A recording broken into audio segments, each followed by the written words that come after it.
ہمیں اپنی اصلاح کیسے کرنی چاہیے اور گنہگاروں کی اصلاح کیسے کریں؟ زندگی میں انسان کئی باتیں یادداشت کے ڈپارٹمنٹ میں رکھتا ہے۔ یادداشت بچپن سے محفوظ آ رہی ہے اور اس کا ایک فنکشن یہ ہوتا ہے کہ اس کو سنانا ہے، وگرنہ یہ ذہن کے خانے میں پڑی ہوئی ایک محفوظ چیز ہے۔ یادداشت کے خانے میں جمع کرتے کرتے انسان کی یادداشت پر بڑا بوجھ ہو جاتا ہے۔ یہ خیال رکھنا چاہیے کہ ہم یادداشت کی الماری میں جو تازہ چیزیں رکھ رہے ہیں وہ کہیں پرانی نہ ہو جائیں۔ مثلاً ایسا نہ ہو کہ وہ 30-40 سال کے بعد آؤٹ آف ڈیٹ ہو جائیں۔ تو اپنی یادداشت کی حفاظت کرنی چاہیے۔ حفاظت اس طرح کرنی چاہیے کہ یادداشت میں وہ چیزیں رکھیں جو آپ کے عقیدے میں استعمال ہونی ہیں، تاکہ وہ چیزیں ڈیٹ سے باہر نہ ہو جائیں۔ کیونکہ آپ نے چیزیں رکھنی ضرور ہیں تو وہ چہرے یاد رکھیں جو آپ کے عقیدے کی راہ میں آئیں۔ اس طرح وہ چیزیں اختیار کریں جو آپ کے عقیدے کی راہ میں آئیں۔ اور یہ بات یاد رکھیں کہ گرد و پیش سے اختلاف نہ کرنا اور زمانے کے ساتھ اختلاف نہ کرنا۔ یہ زمانہ اپنے بنانے والے کا راز ہے اور اسی غلط دنیا میں آپ نے صحیح راستہ تلاش کرنا ہے۔ آپ صحیح راستے پر چلنے والوں کا ساتھ ضرور دینا اور صحیح راستے کے خواہش مندوں کو ساتھ لے لینا۔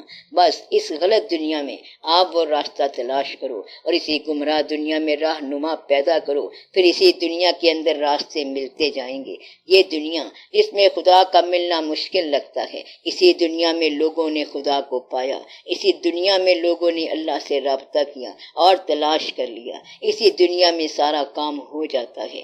اس لیے جو کچھ ہونا ہے اسی زندگی میں ہونا ہے۔ اب آپ لوگ اس بات کا خاص خیال رکھیں کہ یادداشت کی اصلاح کرنی ہے۔ غیر ضروری چیزیں یادداشت میں نہیں ڈالنی، غیر ضروری ٹینشن یادداشت میں نہیں رکھنی، ایسے آدمی سے نفرت نہیں کرنی جس کو اللہ معاف کر سکتا ہے، پھر کوئی نفرت کرنے کے قابل نہیں رہے گا۔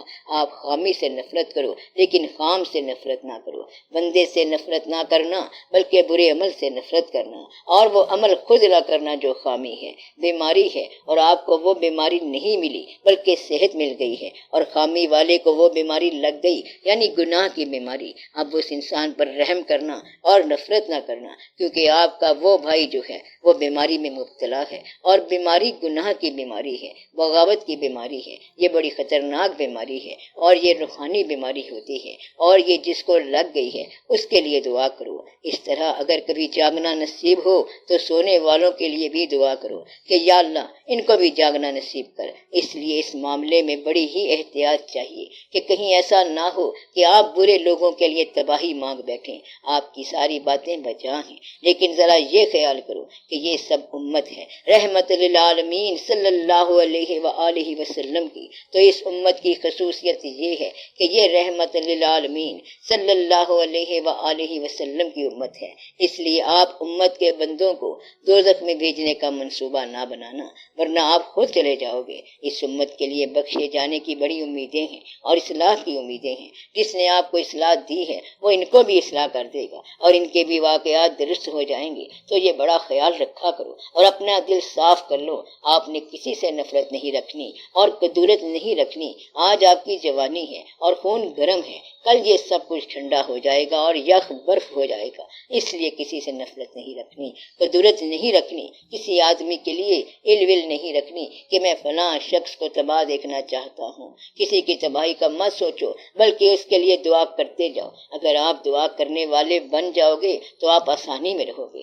آپ خود موت کے انتظار کے ساتھ زندہ رہو اور مرنے والوں کو جانے دو۔ یہ خالق کا اپنا عمل ہے، یہ آنا جانا ہوتا رہتا ہے، اور اس کائنات میں یہ واقعہ بڑا ضروری ہے۔ یہ اللہ کی مرضی ہے کہ جس کو اللہ فانی کر دے اور بقا عطا کرے اور جسے چاہے فنا کر دے۔ جاگنے والوں کو محروم دو عالم رکھا، سونے والے سے کہا ساری خدائی تیری، یہ تو اس کے کام ہے، وہ جس کو چاہے عطا کر دے اور جس کو چاہے محروم کر دے، اور اللہ یہ کرتا رہتا ہے۔ نقطے کو اگر چاہے تو بسم اللہ بنا دے، وہ کر سکتا ہے، جو وہ چاہے کرتا وہ آپ ہی ہے۔ سارے کاموں کا اس نے فیصلہ کیا ہوا ہے۔ نبی وہ خود بناتا ہے، ورنہ نبی اگر جمہوریت سے بنتے تو مسئلہ ہو جاتا۔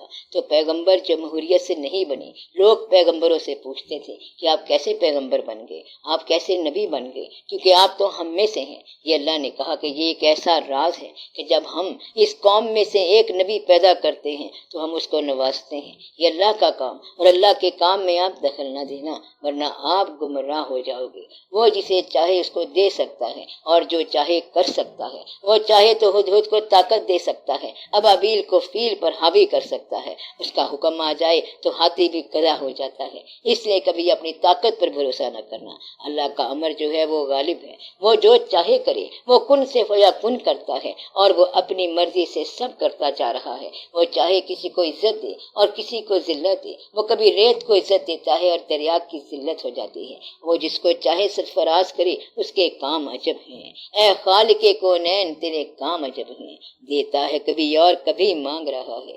تو وہ جو چاہے کرتا ہے، وہ مالک بھی ہے اور مانگتا بھی ہے، وہ ہر رنگ میں آتا ہے۔ آپ خیال رکھنا کہ وہ کبھی دینے کے لیے آئے تو انکار نہ کرنا، اور لینے کے لیے آئے تو پھر بھی انکار نہ کرنا۔